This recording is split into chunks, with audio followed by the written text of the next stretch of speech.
If you're seeing this video, it means either you're a newcomer to project management or your existing project manager. Either way, we're going to talk about 10, and I do mean 10, top terms every aspiring project manager should know. Now, here's the caveat. I want to let you know that these are definitely subjective, but these are some of the things that when I was getting started and in the realm of project management, and I was hearing these terminologies, I was like, "What is that? What are you saying?"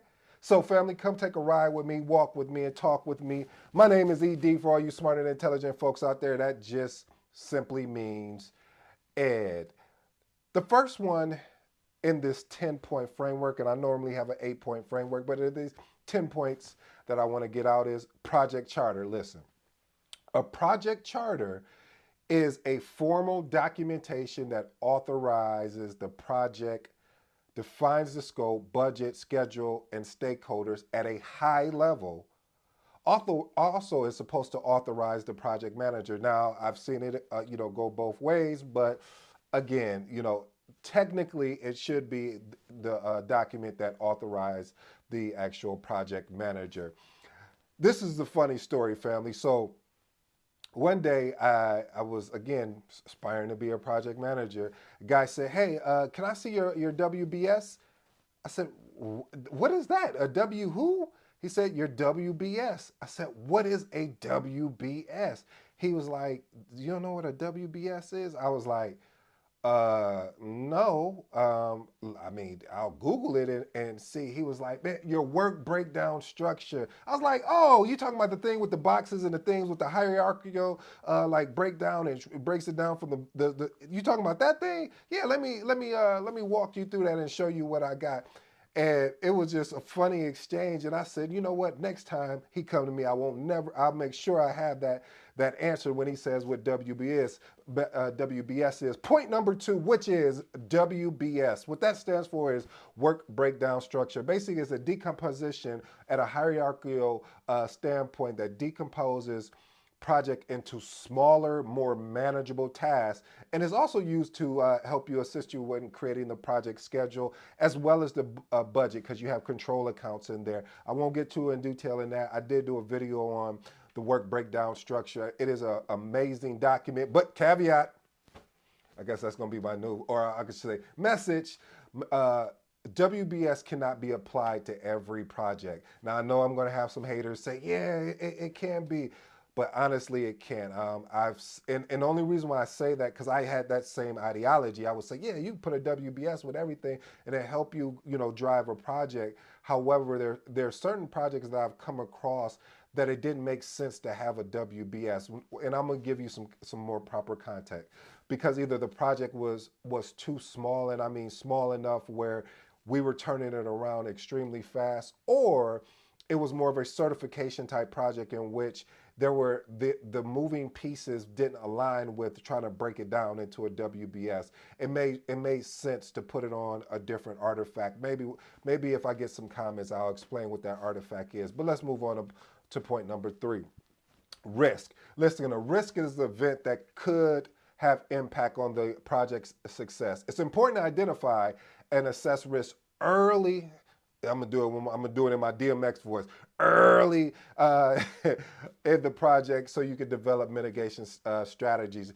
Family, what I've learned through my decade of doing project management, it's so funny when if you don't have a good solid PMO or a group of people that really understand project management and you put a risk down, it's like all chaos, and you're like, well, no, it's just a risk. We have a mitigating control, and if it flips into an issue, then we'll definitely make sure that we address it appropriately. But we are planning ahead. That's the whole point of identifying risk so we can ensure and understand kind of what we need to do if this potentially happens. All right, I'm sorry, family. Let's move on to point number four. Stakeholder. This is a term that you really want to understand. Now, okay, what is stakeholder, ED? Stakeholder is anyone that could be that's interested in the project's outcome. It's funny because people don't really realize they won't even think of people that should be part of the stakeholder group. Meaning, they'll meet with other people instead of including the actual resources that need to be part of that. Let me clean that up. Let me clean that up. What I mean by that is, family, is that let's say you don't go grab Sally and John because you're like, oh, we won't need them. They're in accounting, but you may not know that Sally is the one that actually orders the equipment that you need because she's running a dual role.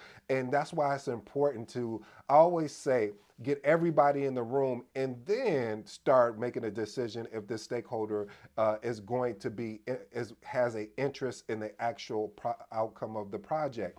And that could be, like I said, employees, manager, external customers from your suppliers or vendors. So, family, is important and imperative that you actually do that. Let's move on to point number 5.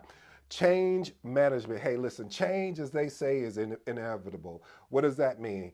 Well, change management is a process of basically managing changes to the project's triple constraint, in my humble opinion, which is scope, schedule, budget, as well as quality or any other aspects.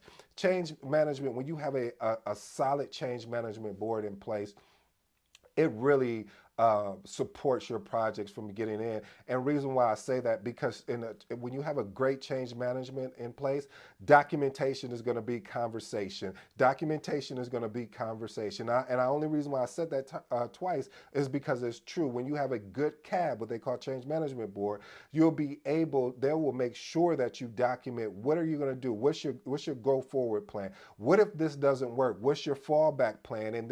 And who's the resources we need to contact if we can't get a hold of you. So again, family, a good change management board or just change management in general is definitely, as we say, change is inevitable I say inedible, sound like an edible. No, anyway, but inevitable on a particular project. Uh, Funny story. So this guy was like, "Hey, have you ever worked with the PMO?" I said, "What did you just call me?" No, no. He said, "No, no." And he's like, "No, Ed, you being funny." I was like, "No, I'm not. What did you just call me?" He said, "No." He said He said, "Have you ever worked with the PMO?" I said, "Oh, you talking about the project management office?" Yeah, I've actually built PMOs. He was like, "Really?" And I was just messing with him because I knew what it is. But the next term here, family, is PMO. You want to understand what a PMO does. See, a PMO is a project management office. It's a central unit within an organization that sets the project management standards and practice. Here, I'm coming with the message. Message.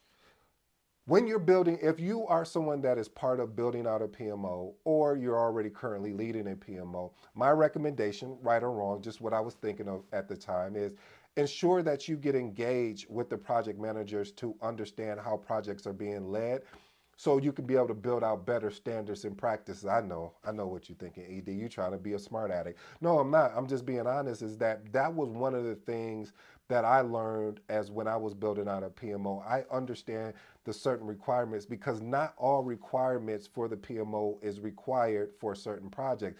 As they say, what makes a project unique is it's unique. So a project doesn't have a basic, it has a start and end date, and it's unique. If that's the point, then why wouldn't we want to work with our project managers to understand their project and how we can ensure that we're protecting them as well as putting standards and practices in place that support, because that's the key word, support that particular individual. Let's move on to point number 7, milestone. Now, listen, I've seen people say, hey, this is a milestone. No, it's not. It's a task.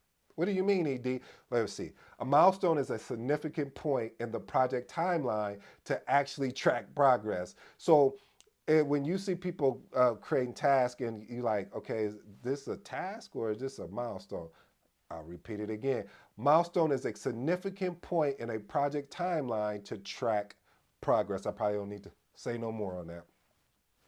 Point number 8. Now, this one always gets a lot of people. It even gets me from time to time. It makes me to go back and do my homework because somebody say, well, I want to know if it's on the critical path. And you're like, what do you mean by that? Well, I mean, what objects? I mean, like, what is it? Let me unpack what critical path is. Critical path is the sequence of tasks that determines the project's shortest duration. So, if you've ever heard someone say, "Oh, is that is that going to be on the critical path?" Now that you've listened to this video, your eyebrows might go up just like mine. They're like, "What? What are you talking about?" We mislabel critical path sometimes, family, and it's okay, but it's not okay, and that's why we have to we have to continually correct ourselves. It is again the sequence of tasks that determines the project's shortest duration. What that translates is saying, hey, what are these tasks that allow me to be able to finish faster or shorter in duration? A critical path is, I've heard it from, oh, is that on the critical path? And you like, um, what is on the critical path? Is it one of the tasks that's aligned, that's sequenced with the other task that's going to provide the shortest duration? So you got to make sure you're cautious with that, family. You don't want to sound, you come across very how I'm trying to look for the word disrespectful, but you can say it respectfully. Respectfully. So again, I'm gonna say it again, family, because I hear this terminology misused a lot. Again, it's the sequence of tasks that determines the project's shortest duration. Point number 9, project scope. Listen, I just want to know, hey, what's included, what's not. You see how simple that is? I think we make it too hard. The scope is what is included. What do you want to do? That's what you want to do. All right, we're going to lock it in. If anything outside of what we've agreed on as the scope, we need to go through the change management board and update the scope and do a change. Again, what's included, what's not included. What's not included, hey, maybe we can put on a backlog or something of that nature to maybe address it later, saying, hey, maybe we can add it. If we see it makes sense to add it to this project, we will. If not, then we're not going to do it. We can put it in our lessons learned and saying, hey, we came up with some ideas and we documented it in our lessons learned. The final point, and the reason why I use this, again, I said if I was able to remix the iron triangle, this particular item would be there. I wouldn't call it this. I would probably call it resource constraint. But in today's video, the actual number point is resource allocation. It's effectively assigning and managing people, time, and material. The reason why I said I would want to add that to the iron triangle is because of the fact that I am noticing with projects is that I'm seeing more resource constraints, and it's not because the resources are not there, but they're being pulled in various areas on top of working their day to day. So resource constraints has to be tightened up better. We have to lead better. I hope you enjoyed today's video. I've been your boy ED. Until next time, by the way, if you haven't picked you up a copy, pick up the book, The Magnetic Project Manager, and support the channel. I appreciate it. Until next time, I'm out.